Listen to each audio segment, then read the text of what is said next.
할렐루야. 배우기 쉬운 헬라어 8번째 시간입니다. 에바다 말씀의 집에 임재용 목사입니다. 오늘은 하나님의 뜻에 대해서 우리 공부해 보기로 하겠습니다. 예수님을 통한 하나님의 사랑을 체험한 그리스도인이라면 그 기쁨과 환희의 순간을 잊을 수 없을 겁니다. 예수님을 사랑하는 마음 카르디아가 변하지 않았음에도 많은 그리스도인들이 믿음의 견고함에서 멀어지는 이유는 과연 무엇일까요? 어쩌면 그 이유 중 하나는 믿음으로 말미암아 의롭다함을 얻어 구원을 받은 것이 이제 믿음의 종착역이라는 굴절된 마음 누스에 갖고 있을 수 있기 때문일 거예요.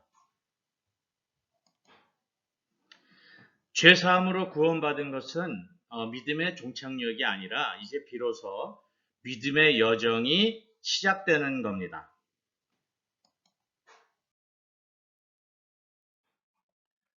로마서에서 바울이 이렇게 얘기하죠. 우리가 아직 죄인 되었을 때 그리스도께서 우리를 위하여 죽으심으로 하나님께서 우리에게 대한 자기의 사랑을 확증하셨느니라.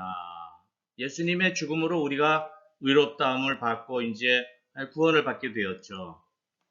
그러므로 우리가 믿음으로 의롭다 하심을 얻었은즉 우리 주 예수 그리스도로 말미암아 하나님으로 더불어 화평을 누리자 이렇게 말하고 있습니다. 예수 그리스도의 죽으심으로 이제부터 하나님을 향하여 친밀한 관계를 형성해 나가는데 아무 걱정이나 두려움이 없이 화평함으로 나갈 수 있게 되었던 거죠.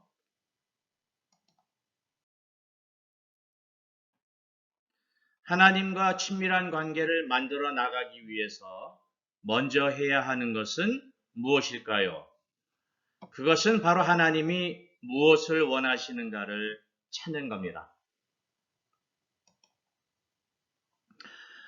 우리 한번 읽어본 적이 있죠. 로마서 12장 2절. 하나님의 선하시고 기뻐하시고 온전하신 뜻이 무엇인지 분별하도록 하라. 다시 한번 우리 한번 헬라어로 읽어볼까요? 카이메 스스케마티제스테 토 아이오니 투토 알라 메타모르푸스테 테 아나카이노세이 투 노스 에이스토 도키마제인 후마스티 토 텔레마 투 테오 토 아가돈 카이 유 아레스톤 카이 텔레이온. 여기서 도키마제인, 도키마조라는 단어하고 텔레마라는 단어를 우리가 좀 공부를 해보기로 하겠습니다. 먼저 텔레마는 뜻, 성경의 뜻이라고 번역이 되어 있는데 뜻이라는 내용보다는 조금 더 강해요. 그래서 의지라는 뜻이 더 강합니다. 사전을 찾아보니까 이렇게 나와 있어요. Generally as the result of what one has decided. 이미 결정된 거의 결과로서 will이다. will 그러면 뜻이란 의미도 있지만 의지가 더 강하죠. Objectively will, 객관적으로는 will, design, purpose. What is will? Subjectively, 주관적으로는 act of willing or wishing 이런 뜻이다. 그래서 한마디로 얘기하면 결정되어진 결과로서 굳은 의지, 변동이 있을 수 없다는 얘기예요. 절대적으로 변화가 없는 굳은 의지다. 근데 그것이 이미 결정되어진 결과다. 이런 뜻이죠. 그러니까 뭐만 남은 거예요? 실행만 남은 거예요. 의지가 정해져 있기 때문에.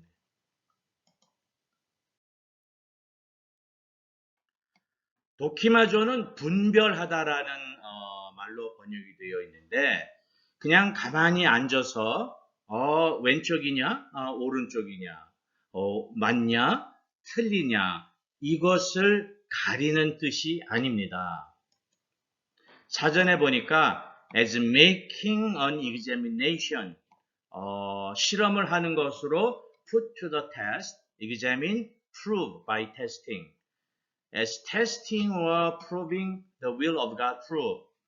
그래서 실험을 통하여 증명하다라는 뜻입니다. 그래서 도키마조 그러면은 가만히 앉아서 생각 속으로 옳고 그름을 생각하는 것이 아니라 몸을 움직여서 실험을 해서 이것이 맞는 거구나. 그래서 세상에 알도록 증명을 하는 것이 도키마조라는 단어의 뜻이에요.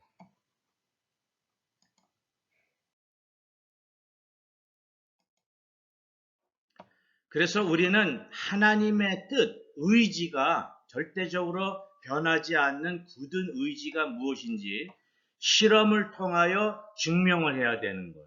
그래서 증명할 수 있도록 찾아봐야 합니다. 하나님의 의지, 뜻에 합당한 것들은 일일이 나열하기도 어려울 정도로 아주 많이 있어요. 그러나 예수님이 우리에게 한 가지 가르쳐 주신 게 있습니다. 요한복음 6장 40절에 예수님이 이렇게 말씀하셨어요. 내 아버지의 뜻은, 의지는, 변하지 않는 굳은 의지는 아들을 보고 믿는 자마다 영생을 얻는 이것이니 마지막 날에 내가 이를 다시 살리리라 하시니라. 그래서 아버지의 의지, 뜻은 아들을 보고 믿는 자마다 영생을 얻는 이것, 영생이란 뜻이 되겠죠. 자, 우리가 영생을 좀 잘못 생각할 수가 있어요. 그래서 예수님이 또 이렇게 말씀하셨습니다. 영생이란 뭐냐? 영생은 곧 유일하신 참 하나님과 그의 보내신 자 예수 그리스도를 아는 것이니이다. 그러므로 하나님의 뜻을 요한복음 6장 40절을 이렇게 다시 읽을 수가 있습니다. 내 아버지의 뜻, 의지는 아들을 보고 믿는 자마다 영생, 곧 유일하신 참 하나님과 그의 보내신 자 예수 그리스도를 아는 것이니 마지막 날에 내가 이를 다시 살리리라 하시니라. 이렇게 보셔야 됩니다.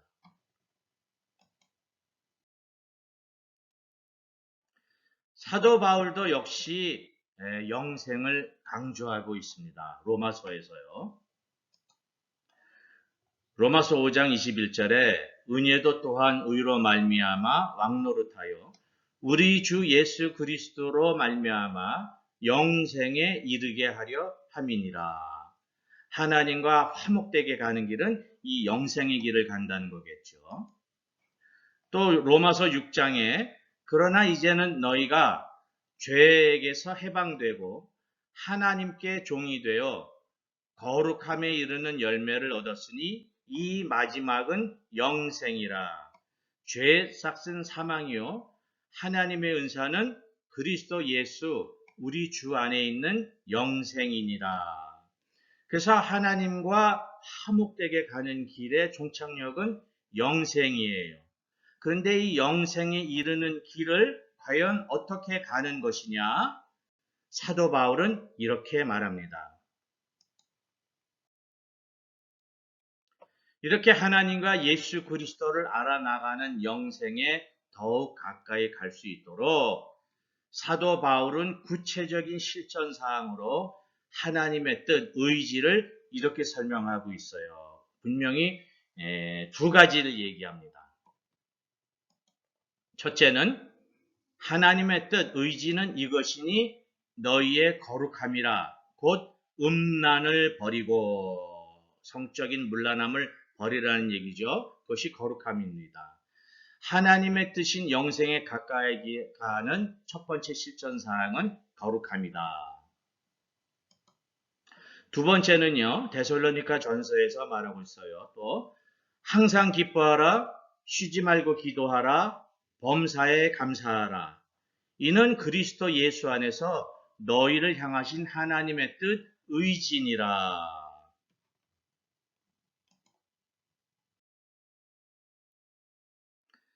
사도 바울이 로마서 1장에서 설명했던 에피두미아 때문에 사람과 하나님의 관계가 남자와 여자, 남편과 아내의 관계가, 사람과 사람과의 관계가 모두 깨져버리게 되었던 것이 이제 다시 회복이 되는 겁니다. 영생으로 하나님의 관계가 회복되고 음란을 버린 거룩함으로 남자와 여자, 남편과 아내의 관계가 회복되고 기쁨, 기도, 감사로 사람과 사람의 관계가 다 회복이 되는 거죠. 그래서 로마서 12장 1절에서 사도 바울은 내 몸으로 하나님께 드리는 제물의 제사가 생명, 거룩, 기쁨의 제물의 제사가 되어야 한다고 말하고 있어요.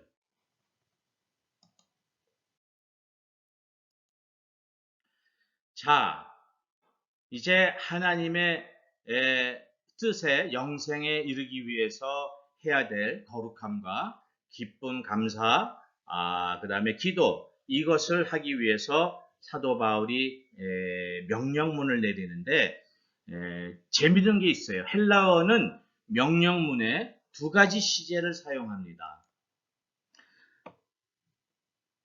헬라어의 그 문법은 영어 문법과 굉장히 비슷해요.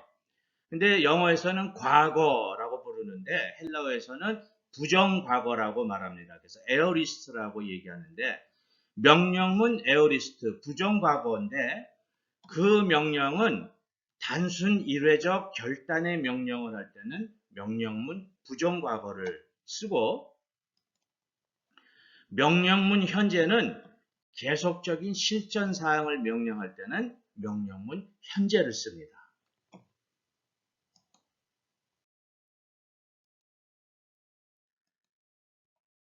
로마서 6장에서 결단의 명령문 부정과거를 사용한 사도 바울의 로마서에서 구절을 보면 너희 지체를 의의 병기로 하나님께 드리라.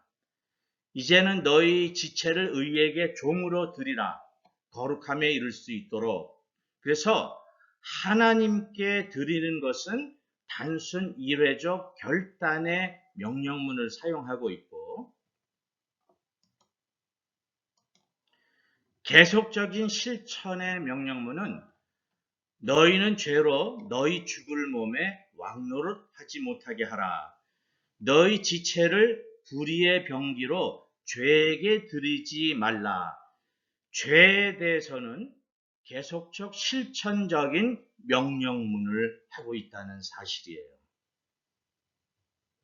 하나님께 대해서는 단순 일회적으로 의로 드림으로 말미암아 의로움을 받았다 하면은 그 다음에 해야 될 거는 계속해서 죄에 대해서는 죄를 짓지 않도록 실천을 계속해서 해야 된다는 그런 말입니다. 과연 사도 바울은 왜 이렇게 표현을 했을까요? 그것은 우리 다음 시간에 또 알아보기로 하겠습니다. 이제는 다 아는 단어죠. 크게 읽어봅니다. 아멘. 할렐루야. 다음 시간에 뵙겠습니다.